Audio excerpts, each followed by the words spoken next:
Welcome back to 60 Minutes. I'm here at the Anderson home with Frederick Douglass, an abolitionist, an intellectual author, and an editor of, and a diplomat who published his own narrative of his life. Frederick Augustus Washington Bailey was born in February 1818 in Tupelo, Maryland. Frederick Douglass becomes a symbol of the liberation of slaves in the country.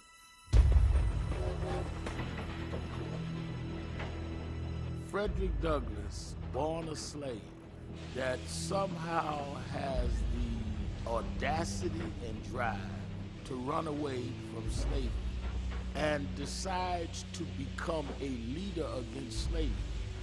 So not only does he have the mental capacity to see himself free, he has the audacity to say, I can speak for the slaves better than the abolitionists that speak on our behalf and don't understand. What was your favorite quote from the book, your book, Narrative of the Life of Frederick Douglass? If there is no struggle, there is no progress. Those who profess to favor freedom and yet depreciate agitation are men who want crops without plowing up the ground. They want rain without thunder and lightning. They want the ocean without the awful roar of its many waters. This struggle may be a moral one, or it may be a physical one, or it may be moral and physical, but it must be a struggle. How did you escape from freedom?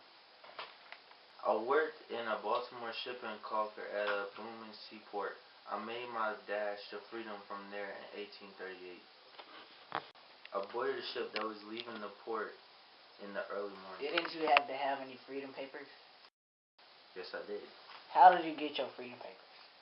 I borrowed some identity papers from a close friend of mine. What did you mean, Wallace? I was saddened by the thought of losing the aid of my kind mistress.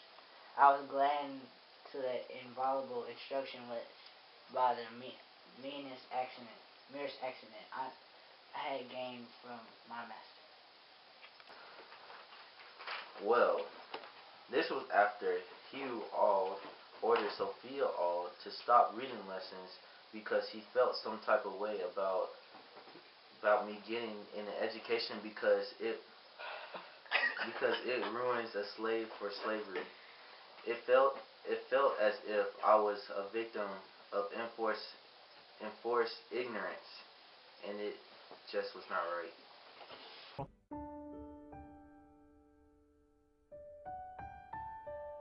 Frederick Douglass traveled the length and width and breadth of this country as a leading abolitionist that made the issue of slavery a paramount issue through his editing newspapers, through his ceaseless travels and lectures. He helped to make it a real movement that by the time Abe Lincoln is running against Douglass, it is a national discussion. It would not have happened if you didn't have a spokesperson that worked as tirelessly as Frederick Douglass did. Civil rights activist Frederick Douglass was born into slavery in Tebet County, Maryland, 1818 to Harriet Bailey and perhaps Aaron Anthony, a slave master.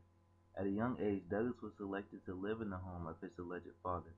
Douglass was given to Lucretia Auld after his master had died.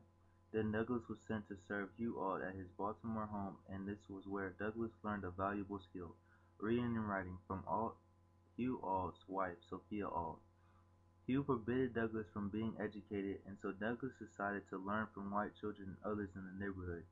With this knowledge, Douglass began giving reading sessions to more than 40 slaves a week, weekly at a church service. Douglass tried escaping slavery twice before he succeeded. His final try was accompanied by later would be his first wife, Anna Marie, a free black woman.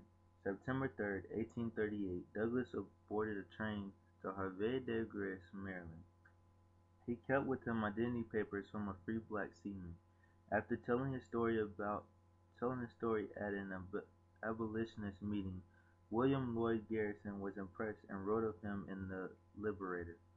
In 1845, Douglass wrote and published his first autobiography, Narrative of the Life of Frederick Douglass, an American Slave, and it became a bestseller in the U.S. and translated into several European languages. 1845, Douglass spoke to large crowds in Ireland and Britain on the wrongs of slavery. While preaching to the people, Douglass's British supporters gathered money to buy his legal freedom. In 1847, Douglass returned to the U.S. a free man.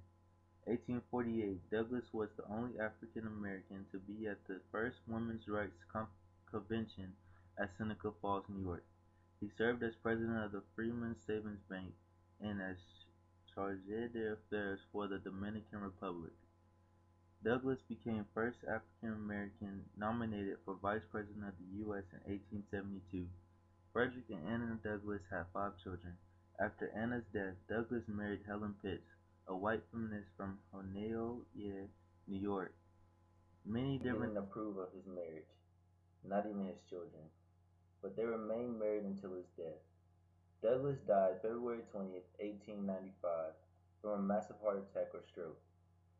He was buried in Mount Hope Cemetery in Rochester, New York. And this concludes this segment of 60 Minutes with Frederick Douglass.